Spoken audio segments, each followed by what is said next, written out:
Hello students, welcome back to my channel physics with Kamal Suthar. बच्चों, class 12 chapter number 3 current electricity हमने start किया था और उसमें हमारा टॉपिक था इलेक्ट्रिक सेल। इससे पहले वाले लेक्चर हमने डिस्कस किया था एक सेल क्या होता है, सेल का सीरीज़ कॉम्बिनेशन, सेल का पैरेलल कॉम्बिनेशन, और उस पर बेस्ड हमने कुछ अच्छे अच्छे क्वेश्चंस किए थे जो बोर्ड और कॉम्पिटिशन एग्जाम में पूछे हुए हैं। ठीक है, आज हम लोग पढ़ते हैं सेल का लेक्चर नंबर 3, जिसमें हम लोग डिस्कस करने वाले हैं ग्रुपिंग ऑफ सेल्स को हम लोग सीरीज़ में और पैरेलल में मिक्स ग्रुपिंग करेंगे। ठीक है, और हम लोग फाइंड आउट करेंगे सर्किट में कितना करंट फ्लो होता है। इसके बाद हम लोग सेल पे बेस्ड कुछ न्यूमेरिकल्स करेंगे जो कि ग्राफ पे बेस्ड होंगे, और उसके बाद में हम लोग पढ़ेंगे यहाँ पे अगर कोई भी सेल किसी सर्किट में कनेक्टेड है तो सेल लोड के अक्रॉस कितनी मैक्सिमम पावर डिसिपेट करता है और उस लोड में मैक्सिमम कितना करंट फ्लो होता है।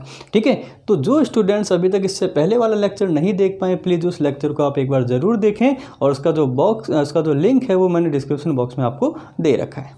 ओके, तो चलिए बच्चों जल्दी से स्टार्ट करते हैं हम लोग आज का टॉपिक ग्रुपिंग ऑफ। तो हम लोग अज्यूम कर लेते हैं हमारे पास में मान लेते हैं हमारे पास में पहला सेल है जिसका EMF कितना अज्यूम कर लिया हमने E, और इंटरनल रेजिस्टेंस हमने कितना अज्यूम कर लिया R। ठीक है, दूसरा सेल हमारे पास में सीरीज में कनेक्टेड है, इसका भी EMF E है, इंटरनल रेजिस्टेंस R है। इस टाइप से हमारे पास में एक रो में कितने सेल्स हैं, N सेल्स हैं। ठीक है, और इस टाइप से हमारे पास में टोटल नंबर ऑफ रोज कितनी है बच्चों, टोटल नंबर ऑफ रोज हमारे पास में हम लोग अज्यूम कर लेते हैं यहाँ पे स्मॉल m है। ओके, तो इस टाइप से हमारे पास में m रोज हैं और एक रो में नंबर ऑफ सेल्स कितने हैं बच्चों, यहाँ पे n सेल्स हैं। ओके, तो आपको ये फाइंड आउट करना है कि इसका नेट इक्विवेलेंट EMF कितना होगा और इक्विवेलेंट नेट करंट की वैल्यू यहाँ पे कितनी होगी। ठीक है, और इक्विवेलेंट रेजिस्टेंस कितना होगा, ये आपको फाइंड आउट करना है।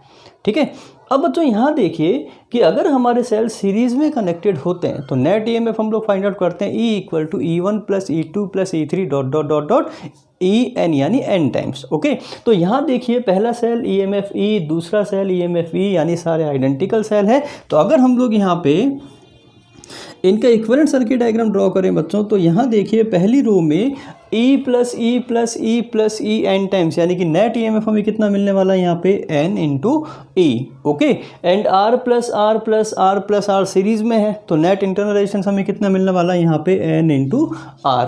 ठीक है, तो पहली रो में नेट EMF कितना हुआ NE और नेट इंटरनल रेजिस्टेंस कितना हुआ NR। सिमिलरली दूसरी रो में भी इतना ही होगा, दूसरी रो में भी आपको एज इट इज वैल्यू मिल जाएगी यहाँ पे NE, और ये कितना हो गया N टाइम NR, और ये जो रोज है ये कितनी रोज है यहाँ पे M रोज है, यानी कि इसको हम लोग ऐड करेंगे अब M टाइम्स। ठीक है, यहाँ तक चलिए। अब हमारे जो सेल्स हैं ये किस में कनेक्टेड है, अब पैरेलल में कनेक्टेड है। तो बच्चों पैरेलल में E नेट का फॉर्मूला हमें पता है, E net equal to E1 upon R1 plus E2 upon R2 plus E3 upon R3 कितने times, N times. Okay, upon 1 upon R1 plus 1 upon R2 ये फॉर्मूला होता है। चलिए अप्लाई करते हैं यहाँ पे, ये E1 है, ये R1 है, ये E2 है, ये R2 है, और कितने टाइम्स हम लोग ऐड करेंगे यहाँ पे इसको M टाइम्स। ओके, तो चलिए पुट करते हैं हम लोग यहाँ पे E1 upon R1 plus E2 upon R2 plus E3 upon R3, और कितने टाइम्स हम लोग इनको ऐड करने वाले हैं पैरेलल में M टाइम्स, अपॉन फॉर्मूला में होता है 1 अपॉन R1। तो बच्चों 1 अपॉन R1 कितना है यहाँ पे NR, तो 1 upon NR plus 1 upon NR plus 1 upon NR, और इसको भी हम लोग कितने टाइम्स ऐड करेंगे बच्चों यहाँ पे M टाइम्स। ठीक है, चलिए NE upon R M times कितना हो जाएगा बच्चों, ये हो जाएगा MNE upon NR upon 1 upon NR M times कितना हो जाएगा, ये हो जाएगा M upon N into R। Okay, NR से NR यहाँ कैंसिल आउट हो गया बच्चों, और M से M भी कैंसिल आउट हो गया, यानी कि नेट EMF हमें यहाँ पे कितना मिलने वाला है N टाइम्स E। ओके, तो बच्चों ध्यान रखिए कि अगर हमारे पास में आइडेंटिकल सेल्स हैं, ठीक है, और एक रो में कितने सेल हैं N सेल, और टोटल नंबर ऑफ रोज कितनी है यहाँ पे M है, तो नेट EMF हमेशा कितना होता है N टाइम्स E, यानी कि ये कभी भी नंबर ऑफ रोज पे डिपेंड नहीं करता, नंबर ऑफ रोज पे डिपेंड नहीं करता। और आप सिंपल ऐसे कह सकते हो कि पैरेलल में नेट EMF हमेशा कैसा होता है बच्चों, इक्वल रहता है। तो नेट EMF आपको एज इट इज कितने मिलने वाला है यहाँ पे N इंटू E। ठीक है, चलिए नेक्स्ट हम लोग यहाँ पे फाइंड आउट कर लेते हैं R इक्वलेंट। बच्चों R इक्वलेंट आपको पता है कि अगर R इक्वल रजिस्टर्स हैं N टाइम्स हैं, ठीक है, तो R इक्वलेंट कितना होता है पैरेलल में R upon N। Okay.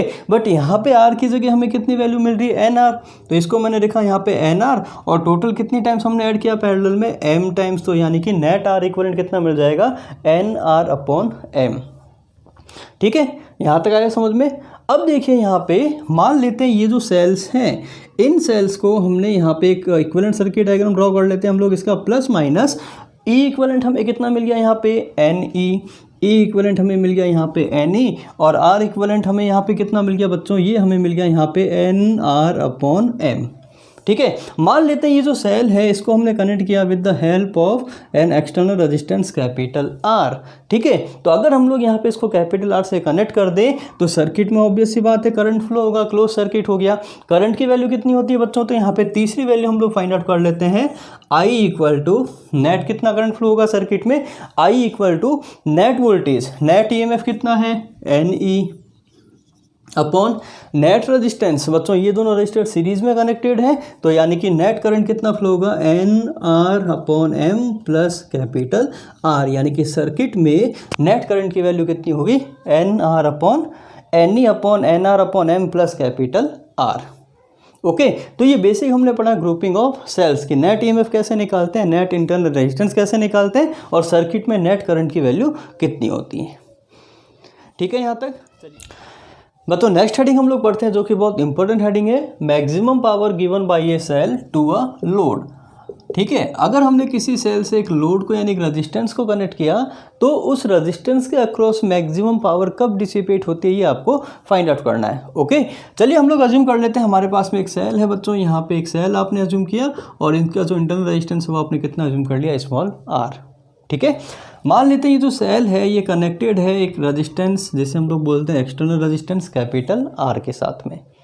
Okay, और मान लेते हैं हम लोग यहाँ पे करंट कितना फ्लो हो रहा है सर्किट में, आई करंट फ्लो हो रहा है। तो पावर का फॉर्मूला बच्चों हमें पता है, P equal to I square into R, यानी कि ये जो रेजिस्टेंस है इसके अक्रॉस कितनी पावर डिसिपेट होगी in the form of heat, उस पावर का फॉर्मूला होता है P equal to I square into R. आपको ये फाइंड आउट करना है कि इस रेजिस्टेंस के अक्रॉस मैक्सिमम पावर किस केस में डिसिपेट होगी, उसकी क्या कंडीशन बनेगी। ठीक है, तो आइए बच्चों सॉल्व करते हैं। यहाँ पे करंट की वैल्यू कितनी होगी सर्किट में, तो सबसे पहले हम लोग यहाँ पे फाइंड आउट कर लेते हैं करंट इन द सर्किट। बच्चों आई की वैल्यू कितनी होती है, आई इक्वल टू नेट ईएमएफ यानी कि ई अपॉन टोटल इंटरनल रेजिस्टेंस, यहाँ पे कितना हो जाएगा बच्चों, आर प्लस स्मॉल आर। ठीक है, चलिए सेकंड हम लोग फाइंड आउट करते हैं यहाँ पे power, okay, in resistance R. Resistance R में कितनी पावर बनेगी बच्चों यहाँ पे, तो पावर का फॉर्मूला कितना होता है, P equal to I square into R. बच्चों आई की वैल्यू हम लोग यहाँ से पुट करें तो E अपॉन आर प्लस होर का whole square into capital r. इसको सॉल्व करते हैं तो ये आ गया e square upon are plus are का whole square into capital r. बच्चों ये वैल्यू हमें किसकी मिल गई, ये मिल गई पावर की वैल्यू।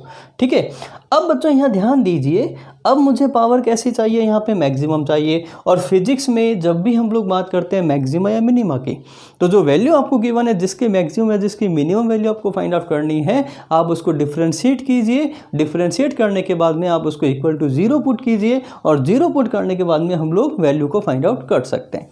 ठीक है, लेकिन हम लोग इसको सिंपल तरीके से करते हैं। देखिए यहाँ पे अगर मुझे P मैक्सिमम चाहिए, यानी कि अगर मुझे न्यूमरेटर मैक्सिमम चाहिए तो डिनोमिनेटर मेरा कैसा होना चाहिए, मिनिमम होना चाहिए। ठीक है, अच्छा बच्चों इस फॉर्मूले को क्या हम लोग ऐसे लिख सकते हैं, e square into r upon a plus b का होल स्क्वायर को मैं ऐसे लिख सकता हूँ क्या, ए माइनस बी का होल स्क्वायर प्लस 4ab। क्या इस फॉर्मूले को हम लोग ऐसे लिख सकते हैं, बिल्कुल लिख सकते हैं। जब हम लोग इस फॉर्मूले को एक्सपेंड करेंगे बच्चों तो एज इट इज़ फॉर्मूला आपको ये वाला मिलेगा। ठीक है, अब देखिए अगर पावर मैक्सिमम चाहिए तो डिनोमिनेटर कैसा चाहिए, मुझे मिनिमम चाहिए। ठीक है, इंटरनल रेजिस्टेंस कभी भी सेल का 0 नहीं हो सकता, यानी कि ये वाली वैल्यू तो कभी 0 नहीं हो सकती। ठीक है, और ये वाली वैल्यू हम लोग 0 पुट करें तो डिनोमिनेटर मुझे कितना मिल जाएगा, मैक्सिमम मिल जाए, मिनिमम मिल जाएगा, और पावर कैसी मिल जाएगी, मैक्सिमम। इसका मतलब अगर हम लोग यहाँ पे पुट कर दें if small R equal to capital R, then power आपको कैसी मिलेगी बच्चों, मैक्सिमम मिलेगी। और मैक्सिमम पावर आपको कितनी मिल जाएगी, यहाँ पे ई स्क्वायर, ये वाली पूरी वैल्यू अपने 0 पुट की, कैपिटल आर से कैपिटल आर कैंसिल आउट हो गया। बच्चों मैक्सिमम पावर का फॉर्मूला आपको लर्न करना है, P maximum equal to E square upon 4R। ठीक है। तो बहुत इंपॉर्टेंट है बच्चों यहाँ पे ये वेरी वेरी वेरी इंपॉर्टेंट कि अगर किसी भी सर्किट का इंटरनल रेजिस्टेंस उसके एक्सटर्नल रेजिस्टेंस के इक्वल हो जाता है, उस केस में उस सर्किट में किसी भी रेजिस्टेंस के अक्रॉस मैक्सिमम पावर डिसिपेट होती है और इसे हम लोग बोलते हैं परफेक्ट मैचिंग। परफेक्ट मैचिंग का मतलब यहाँ पे इंटरनल रेजिस्टेंस और एक्सटर्नल रेजिस्टेंस एक दूसरे के इक्वल हो गया, यानी कि दोनों की वैल्यू एक दूसरे के इक्वल आ गई और इसे हम लोग बोलते हैं यहाँ पे परफेक्ट मैचिंग। ठीक है। तो कहीं भी क्वेश्चन में अगर आए maximum power in the load, maximum current in the load, तो बच्चों आपके माइंड में क्लिक होना चाहिए कि यहाँ पे स्मॉल आर इक्वल टू कितना होगा, कैपिटल आर के इक्वल होगा। ठीक है। और मैक्सिमम पावर की बात करें तो P maximum equal to E square upon 4r और small R equal to capital R है, तो मैक्सिमम पावर की वैल्यू आप ये भी कह सकते हो e square upon 4 into capital r. ठीक है। तो ये बस पावर मैक्सिमम की बात आती है, आपके माइंड में ये क्लिक होना बहुत ज़रूरी है। ठीक है। चलिए सेकंड हम लोग फाइंड आउट करें यहाँ पे maximum current in the load, I maximum in load. अगर मैं आपसे बोलता हूँ कि लोड में मैक्सिमम कितना करंट जाएगा, तो बच्चों यहाँ से कितना करंट बाहर निकल रहा है, E upon are plus are.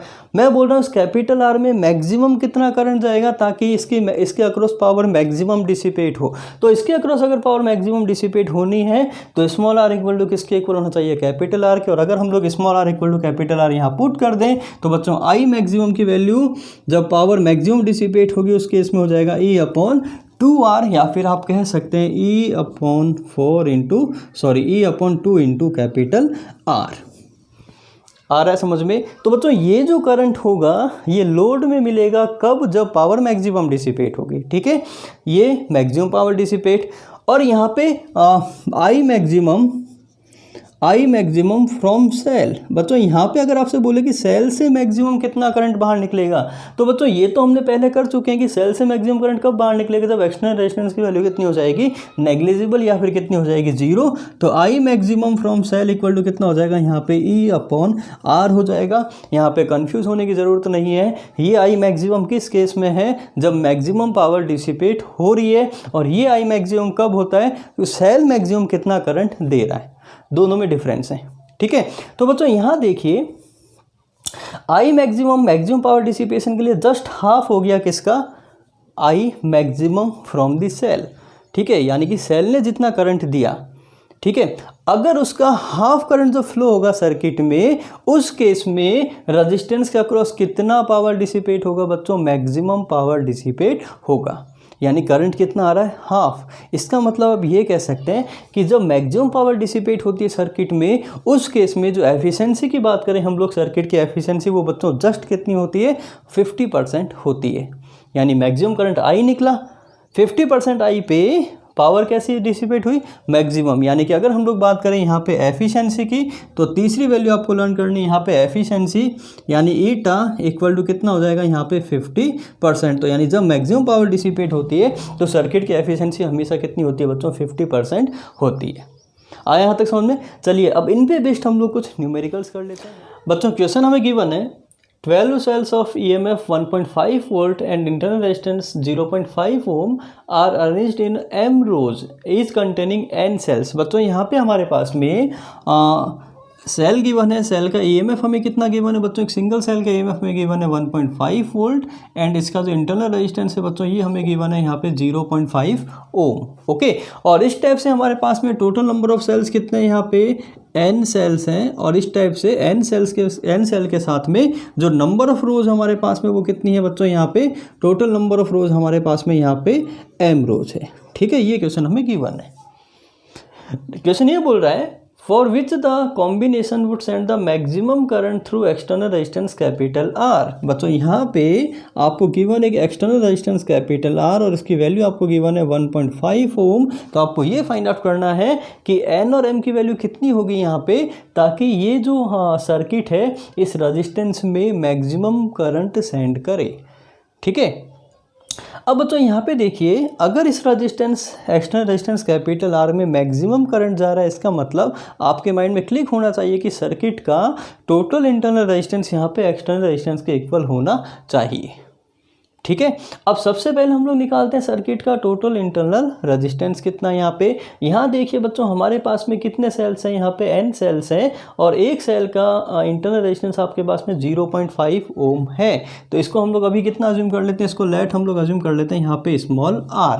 ठीक है, तो n सेल्स हैं, एक सेल का इंटरनल रेजिस्टेंस r है, तो टोटल सीरीज में नेट रेजिस्टेंस कितना हो गया यहाँ पे nr। यानी कि अगर हम लोग यहाँ पे बात करें टोटल इंटरनल रेजिस्टेंस, अगर हम लोग सर्किट का टोटल इंटरनल रेजिस्टेंस निकालें तो बच्चों सीरीज में कितना मिल जाएगा हमें एन आर, और अगर इक्वल रजिस्टर्स पैरेलल में कनेक्टेड है N R N R N R N R M times, तो यानी कि नेट हमें कितना मिल जाता है यहाँ पे एन आर अपॉन एम। ठीक है, ये हमने फाइंड आउट किया सर्किट का टोटल इंटरनल रेजिस्टेंस। और गिवन है सर्किट का एक्सटर्नल रेजिस्टेंस, कितना गिवन है, ये एक्सटर्नल रेजिस्टेंस यहाँ पे आपको गिवन है 1.5 ओम। ठीक है, ये वैल्यू गिवन है 1.5 ओम। अब क्वेश्चन ये बोल रहा है कि मैक्सिमम करंट जा रहा है रेजिस्टेंस आर में, तो हम लोग यहाँ पे लिखेंगे फॉर मैक्सिमम करंट। बच्चों किसी भी सर्किट में मैक्सिमम करंट कब जाएगा, जब total internal resistance external resistance के इक्वल होगा। यानी कि आप कह सकते हैं N R upon M equal to कितना होगा यहाँ पे 1.5। स्मॉल आर की वैल्यू हम लोग पुट करें यहाँ पे, तो N upon M into 0.5 equal to कितना मिल गया बच्चों 1.5, और आप कह सकते हैं N upon M equal to कितना मिल गया यहाँ पे 3, इक्वेशन नंबर 1। यहाँ तक आया समझ में, N upon M equal to कितना हो गया 3। अच्छा बच्चों यहाँ देखिए, अगर हमारे पास में एक रो में n सेल्स हैं और टोटल m रोज है, इसका मतलब टोटल नंबर ऑफ सेल्स कितना हुआ यहाँ पे n into M. Total cells इतने हुए ना n इंटू एम, और क्वेश्चन के अकॉर्डिंग यहाँ पे n इंटू एम किसके इक्वल दे रखा है 12 के इक्वल, यानी टोटल सेल्स कितने यहाँ पे 12 है। यानी कि सेकंड इक्वेशन हम लोग लिख सकते हैं m into L equal to कितना हो गया 12 के इक्वल हो गया। तो यहाँ से दो इक्वेशन मिल गई बच्चों, यहाँ से n इक्वल टू कितना मिल गया हमें 3m। अगर n इक्वल टू 3m यहाँ पुट करें तो ये हमें मिल गया 3m स्क्वायर इक्वल टू कितना हो गया बच्चों 12, m स्क्वायर इक्वल टू कितना हो गया 4, और m इक्वल टू यहाँ पे कितना हो गया बच्चों 2। अगर m इक्वल टू 2 हो गया, m की वैल्यू हम लोग पुट कर दें किसी भी इक्वेशन में, तो n इक्वल टू हमें यहाँ पे कितना मिल जाएगा बच्चों 6। तो यानी कि हमारे पास में एक रो में कितने सेल्स होंगे 6 सेल्स होंगे, और टोटल नंबर ऑफ रोज यहाँ पे कितनी हो जाएगी 2 हो जाएगी। आया समझ में बच्चों। नेक्स्ट क्वेश्चन हमें गिवन है A cell develop the same power across two resistors R1 and R2, then find internal resistance of the cell। बच्चों यहाँ हमें एक सेल गिवन है, हम लोग एक सेल एज्यूम कर लेते हैं प्लस माइनस, और इसका इंटरनल रेजिस्टेंस हमें कितना एज्यूम कर लिया स्मॉल r, और ईएमएफ आपने कितना एज्यूम कर लिया E। ओके, अगर ये सेल एक रेजिस्टेंस कैपिटल R से कनेक्ट है, मान लेते हैं इस वाले केस में सर्किट में करंट की वैल्यू I1 है एंड रेजिस्टेंस कितना हो गया यहाँ पे R1। ठीक है, सेकंड केस में हमें सेम सेल गिवन है यहाँ पे, और सेल का ईएमएफ हम लोग एज इट इज अज्यूम कर लेते हैं R, एंड रेजिस्टेंस कितना अज्यूम कर लें यहाँ पे स्मॉल r। ठीक है, और यही वाला सेल एक दूसरे रेजिस्टेंस कैपिटल R2 से यहाँ पे कनेक्टेड है, और ऑब्वियस सी बात है सर्किट में करंट की वैल्यू कितनी हो जाएगी I2। क्वेश्चन ये बोल रहा है कि अगर इन दोनों सर्किट में रेजिस्टेंस के अक्रॉस पावर जो है वो इक्वल है, तो इंटरनल रेजिस्टेंस की वैल्यू कितनी होगी ये आपको फाइंड आउट करना है।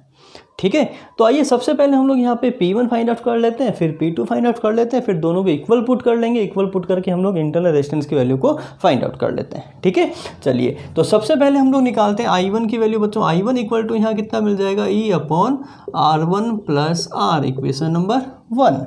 ठीक है, तो पहले वाले सर्किट में रेजिस्टेंस के अक्रॉस पावर कितनी ड्रॉप होगी बच्चों, पावर का फॉर्मूला हो गया I square into R1। I1 की वैल्यू कितनी हो गई बच्चों R1 प्लस R का होल स्क्वायर इंटू कितना हो गया बच्चों R1। और सिमिलरली अगर हम लोग I2 की वैल्यू फाइंड आउट करें तो I2 हमें कितना मिल जाएगा, I2 हमें मिल जाएगा E upon R2 plus R। ठीक है, और सेकंड वाले रेजिस्टेंस में पावर कितनी डिसिपेट होगी, P equal to E upon R2 plus R का होल स्क्वायर इंटू कितना हो जाएगा R2, इक्वेशन नंबर 2। ठीक है, तो इन दोनों की हमने इंडिविजुअल पावर फाइंड आउट कर ली थी।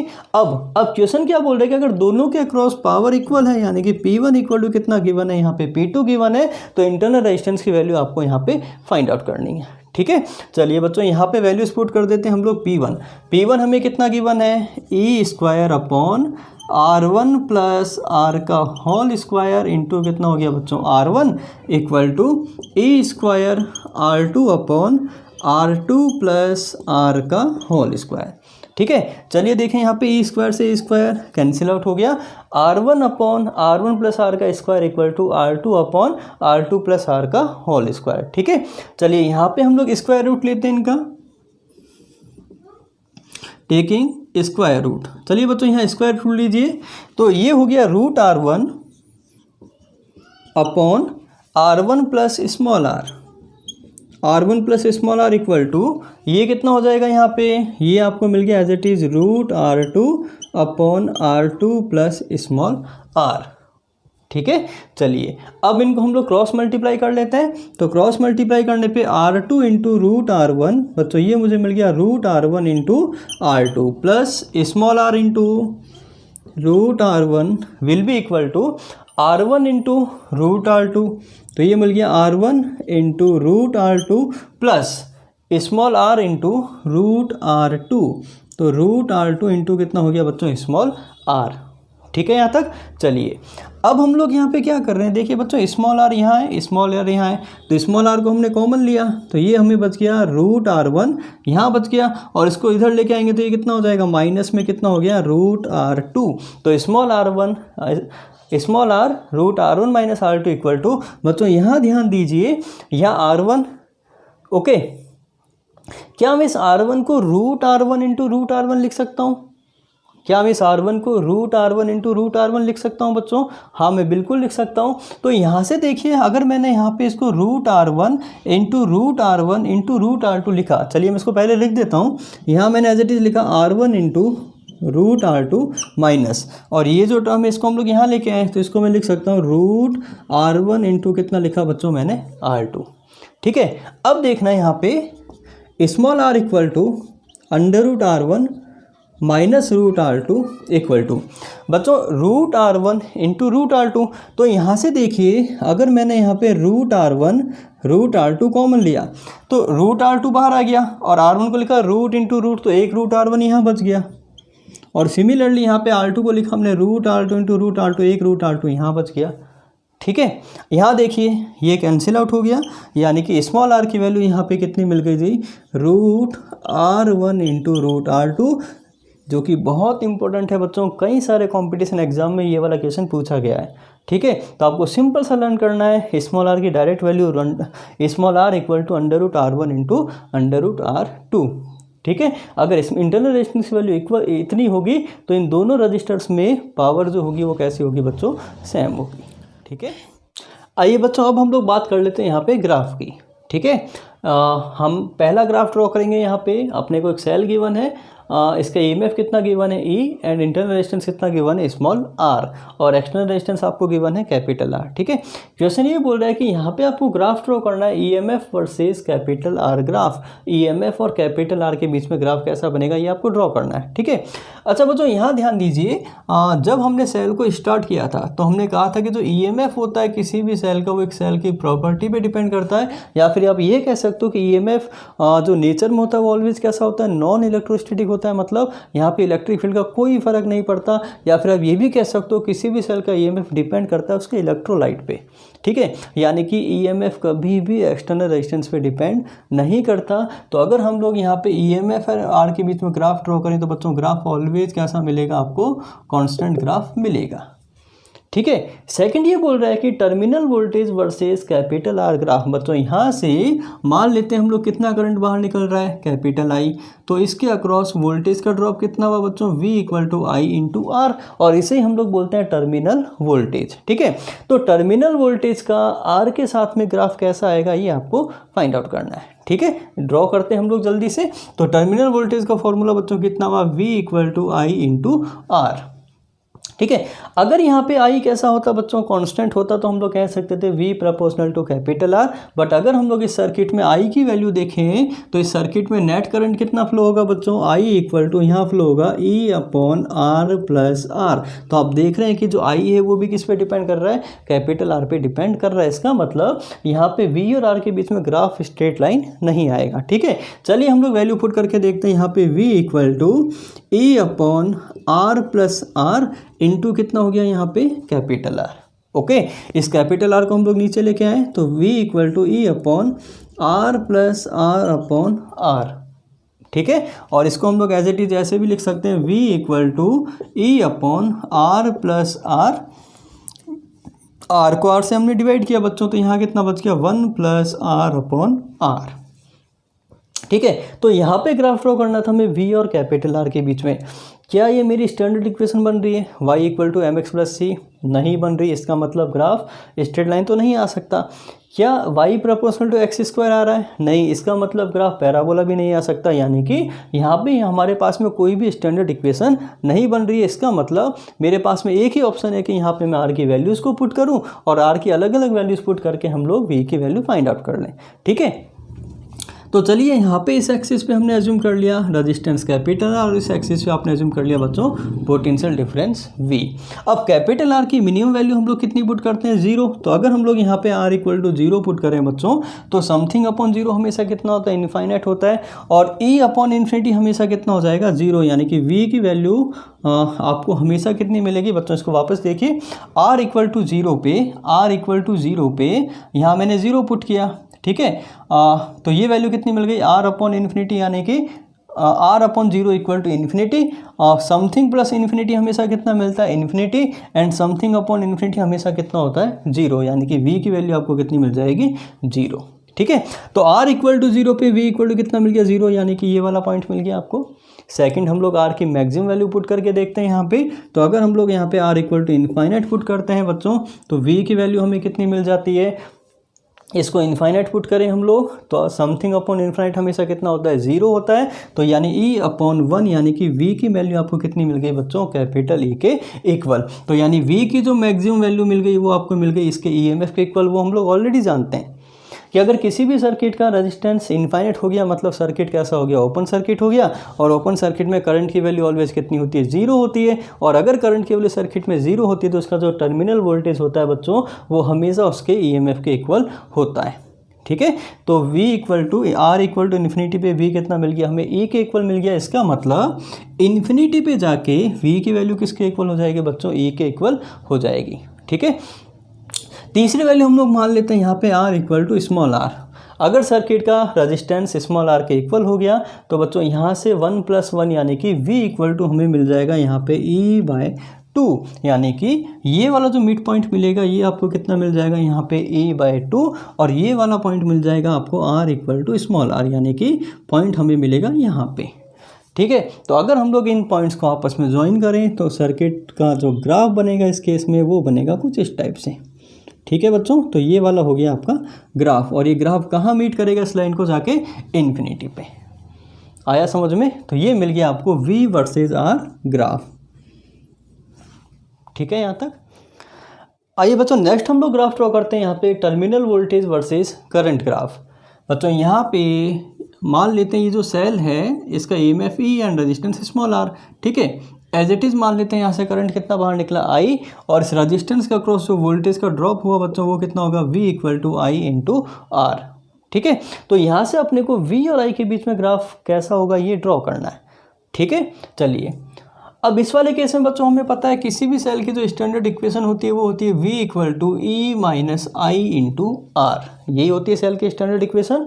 तो यहाँ देखिए बच्चों v की पावर कितनी है? 1 और I की पावर भी कितनी है? 1, यानी कि जिन दो वेरिएबल्स के बीच में हमें ग्राफ ड्रॉ करना है उन दोनों वेरिएबल्स के बीच की पावर कितनी है बच्चों? उन दोनों वेरिएबल्स की पावर 1 है। और अगर दोनों वेरिएबल्स की पावर 1 है इसका मतलब जो ग्राफ आता है वो ऑलवेज कैसा आएगा? स्ट्रेट लाइन आएगा। ठीक है, तो यहाँ से v equal to minus I r plus e हम लोग इसको लिख सकते हैं। ठीक है, तो पावर से तो हमें आइडिया लग गया कि ग्राफ कैसा आएगा? स्ट्रेट लाइन आएगा। तो इसको हम लोग कंपेयर करते हैं बच्चों स्टैंडर्ड इक्वेशन हमारे पास में, compare with standard equation of straight line y equal to m x plus c से। ओके, तो y की जगह इस एक्सिस पे हमने क्या लिया बच्चों? v। x की जगह हम लोग x की जगह हमने क्या लिया यहाँ पे i। तो बच्चों यहाँ देखिए अगर हम लोग बात करें इसका स्लोप, तो स्लोप हमें कितना मिल रहा है बच्चों? पहली बात तो कितना मिल रहा है? नेगेटिव मिल रहा है। और स्लोप हमें नेगेटिव मिल रहा है, इसका मतलब यहाँ पे जो थीटा होगा वो मोर देन कितना होगा बच्चों? 90 डिग्री होगा। ठीक है, और यहाँ पे जो स्लोप है वो आपको किसके इक्वल मिल रहा है? सेल के इंटरनल रेजिस्टेंस के इक्वल मिल रहा है। ठीक है। और E यानी कि अगर हम लोग कंपेयर करें C इक्वल टू यानी कि इंटरसेप्ट ऑन वाई एक्सिस। बच्चों इंटरसेप्ट ऑन वाई एक्सिस यानी कि C की वैल्यू यहाँ से कंपेयर करने पे कितनी मिल रही है आपको E, यानी कि ये जो ग्राफ है ये वाई एक्सिस को कहाँ कट करेगा, प्लस E पे। ठीक है, तो यहाँ देखिए ये वाला पॉइंट आपने बच्चों अज्यूम कर लिया E। ठीक है, तो यहाँ से अपनी जो ग्राफ आएगा वो कैसा आएगा, स्ट्रेट लाइन आएगा, और ग्राफ स्ट्रेट लाइन आएगा, और यहाँ से आप देख रहे हैं कि जो थीटा है वो आपको कितना मिलेगा, मोर देन 90 डिग्री। ठीक है, तो इस तरीके से हम लोग ग्राफ को ड्रॉ कर सकते हैं। तो ये ग्राफ हमें मिल गया बच्चों V वर्सेस I ग्राफ। ठीक है, एक तो तरीका ये हो गया इसका ग्राफ ड्रॉ करने का कि हम लोग इक्वेशन से ग्राफ को ड्रॉ कर सकते हैं। मतलब एक सिंपल तरीका होता है कि अगर हमें स्ट्रेट लाइन की इक्वेशन पता चल गई कि ग्राफ कैसा आएगा, स्ट्रेट लाइन आएगा। ठीक है, अब कोई भी जो स्ट्रेट लाइन होती है उसको उसका अगर आपको ग्राफ ड्रॉ करना है, स्ट्रेट लाइन को ड्रॉ करना है, तो उसके लिए आपको मिनिमम कितने पॉइंट्स चाहिए, 2 पॉइंट्स चाहिए। ठीक है, तो पहले अगर हम लोग I इक्वल टू 0 पुट करें यहाँ पे, तो अगर हम लोग यहाँ पे I इक्वल टू 0 पुट करें तो हमें किसकी वैल्यू मिल जाएगी, V की। तो देखिए बच्चों यहाँ पे अगर हम लोग I इक्वल टू 0 पुट कर दें तो V इक्वल टू कितना मिल जाएगा यहाँ पे E। तो I इक्वल टू 0 पे V किसके इक्वल मिल गया बच्चों, E के इक्वल मिल गया। तो पहला पॉइंट आपको मिल गया ये वाला। सेकेंड हम लोग V0 पुट कर देते हैं, V0 पुट कर देते हैं, किसकी वैल्यू मिल जाएगी, I की वैल्यू मिल जाएगी। चलिए यहाँ पे V0 पुट कीजिए, I इक्वल टू कितना मिल जाएगा बच्चों, E अपॉन R, यानी कि V इक्वल टू 0 इस एक्सिस पे I की जो वैल्यू मिलेगी बच्चों ये कितनी मिल जाएगी आपको, ये वैल्यू मिल जाएगी आपको E अपॉन R। ठीक है, तो अब ये भी कह सकते हैं कि सर्किट में मैक्सिमम करंट की वैल्यू कितनी होती है बच्चों, हमेशा E अपॉन R होती है। ठीक है, तो ये बेसिक ग्राफ मिल गया हमें किसके बीच में, टर्मिनल वोल्टेज और करंट I के बीच में। ठीक है, आइए इस पे बेस्ड हम लोग एक बहुत प्यारा सा क्वेश्चन करते हैं जो कि बोर्ड में कई बार पूछ चुके हैं। ठीक है, आइए बच्चों क्वेश्चन करते हैं हम लोग।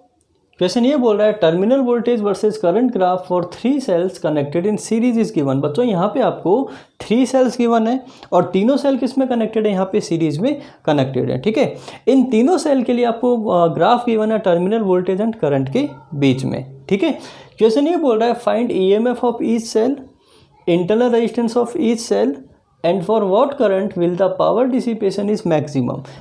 हर एक सेल का EMF कितना ये आपको फाइंड आउट करना है, हर एक सेल का इंटरनल रेजिस्टेंस कितना ये आपको फाइंड आउट करना है। ठीक है, और कितना करंट सर्किट में फ्लो होगा ताकि लोड के अक्रॉस पावर डिसिपेट मैक्सिमम होगी। ठीक है, अच्छा बच्चों यहाँ ध्यान दीजिए, अगर सपोज करो हमारे पास में 3 आइडेंटिकल सेल्स कुछ इस टाइप से कनेक्टेड हैं, मान लेते हैं हमारे पास में 3 आइडेंटिकल सेल कुछ इस टाइप से कनेक्टेड हैं। इसका EMF हमने कितना अज्यूम कर लिया, E, इसका EMF भी कितना है E, और इसका EMF भी कितना है बच्चों E। ठीक है, तो यहाँ से नेट EMF कितना हो गया बच्चों, पूरे सर्किट का 3E हो गया, क्योंकि सीरीज में जो EMF होता है उनसे ऐड होता है, E प्लस E कितना हो गया बच्चों, यहाँ पे 3 हो गया। ठीक है, तो यानी कि मैक्सिमम EMF यहाँ पे कितना मिल गया आपको, 3E मिल गया।